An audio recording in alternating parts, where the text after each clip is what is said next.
You told the president, you said, be prepared because it will be coming to your shores, America, to your door, you said. And your advice to Obama was to remember the words you're making to other nations.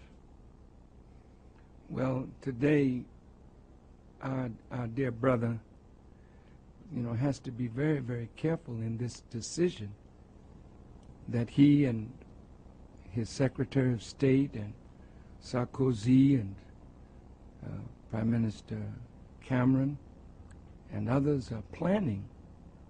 They would love to go into Libya and kill Brother Gaddafi and kill his children, as they did with Saddam Hussein and his sons Qusay and Uday.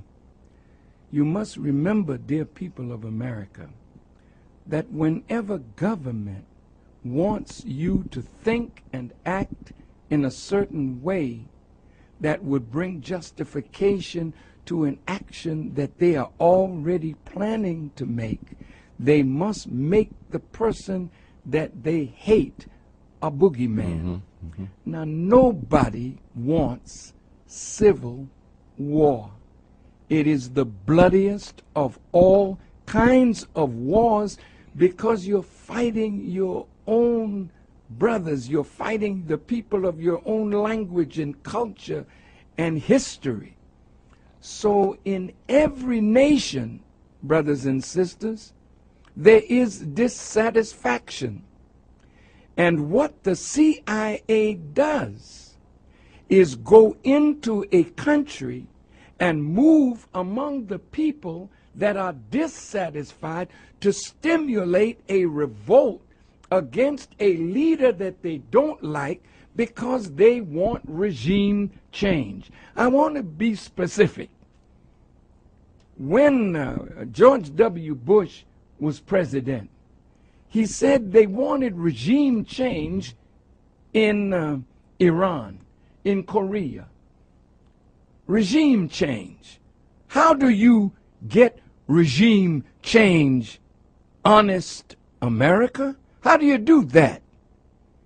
Congress, the Congress of the United States, voted to spend $150 million to replace the government in Iran that America doesn't like. So they send their agents in to work among the, the dissatisfied. So when they had this election and the people in Iran rose up, they have legitimate grievances, all right, but stimulated from the outside. So President Obama didn't want to put his foot into that cage lest somebody say America inspired it, because it was America's policy to destabilize that government. Well, what about Libya? See, how much money is being spent to arm the so-called rebels? They're dissatisfied. Well, what is their dissatisfaction about? Do they have jobs? Yes. Do they have food? Yes. Has Gaddafi used the oil money to build Libya? Yes. Did Gaddafi use oil money and discover water under the Sahara Desert and brought that water to the surface and brought water from Benghazi all the way to the border almost of Tunisia? Did he impose farming in the desert so that they could feed their own people? Yes. Are there billions of dollars that he's spending building homes, building apartments for his people? Yes. So something is under this. And so when America, England, France, three imperialist powers want to destabilize that country, is it that you're so concerned? Now listen to this hypocrisy, American people.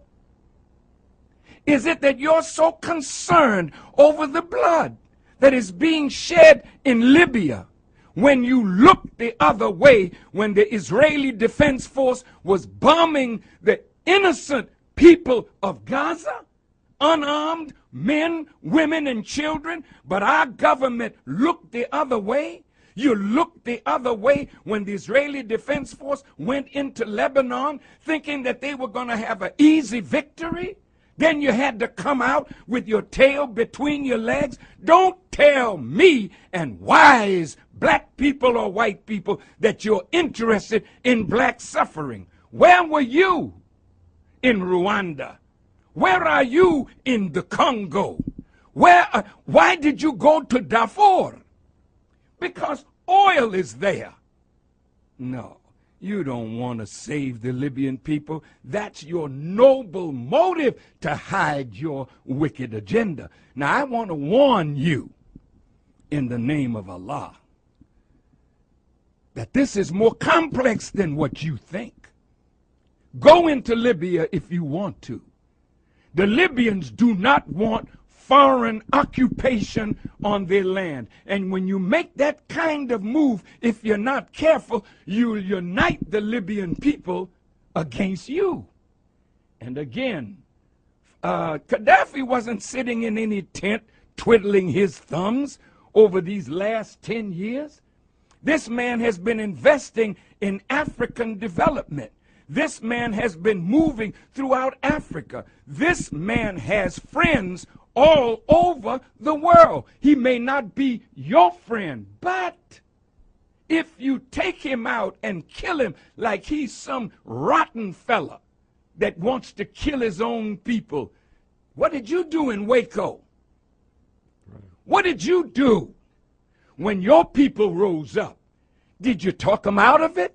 No, they had weapons, you bombed them. What did you do in Philadelphia with the movement? Did you talk them out of their home or did you bomb them? We didn't hear any outcry from you religious hypocrites that love the lives of human beings. You're a liar and a hypocrite. And I warn my brother, don't you let these wicked demons move you in a direction that will absolutely ruin your future with your people in Africa and throughout the world. They don't like the way you handle Mubarak. They don't like the way you're handling the situation in the Arab world. So I would advise you to be careful and move with wisdom and skill. My advice would be, why don't you organize a group of respected Americans and ask for a meeting with Gaddafi? You can't order him to step down and get out. Who the hell do you think you are? That you can talk to a man that built a country over 42 years and ask him step down and get out? Can anybody ask you? Well, there's a lot now going to ask you to step out of the White House because they don't want no black face in the White House. Be careful, brother, how you handle this situation because it is coming to America. It has already started. Look in Wisconsin. Look in Ohio. Look at what's going on in your country and remember your words because the American people are rising against their own government. It's not Muslims, it's not black people, it's white militia that are angry with their government and they are well armed. Are you going to tell them, put your arms down and let's talk it over peacefully? I hope so. But if not, America will be bathed in blood, not because Farrakhan said so, but because the dissatisfaction in America has reached the boiling point.